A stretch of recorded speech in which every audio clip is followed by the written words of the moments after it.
Big boss season 8లో బాగా వినిపిస్తున్న పేరు సోనియా ఆకుల. ఆమె యాటిట్యూడ్, మాట తీరుతో అందరి దృష్టిని తన వైపు తిప్పుకుంటున్న సోనియా బ్యాక్గ్రౌండ్ ఏంటో మీకు తెలుసా? అసలు ఐఏఎస్ అవ్వాలనుకున్న సోనియా సంఘ సేవకురాలు ఎందుకైంది?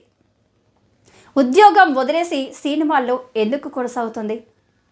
హోస్ట్ నుంచి నటిగా ఎలా మారింది?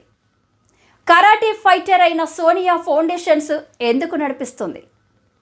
ప్రాజెక్టు శక్తితో 100 మంది ఆడపిల్లలను చేరదీసి ఏం చేయబోతుంది? ఇలాంటి ఎన్నో ఇంట్రెస్టింగ్ విషయాలున్న సోనియా ఆకుల గురించి మరిన్ని వివరాలు తెలుసుకునేందుకు ఈ వీడియోను చివరి వరకు చూడండి. సోనియా ఆకుల జీవితం వైవిధ్యభరితం. ఆమెది పక్కా మధ్యతరగతి కుటుంబం. ఆలోచనలు మాత్రం ఉన్నతంగా ఉంటాయి. అందుకే తాను కాలేజీ రోజుల్లోనే సేవా కార్యక్రమాలు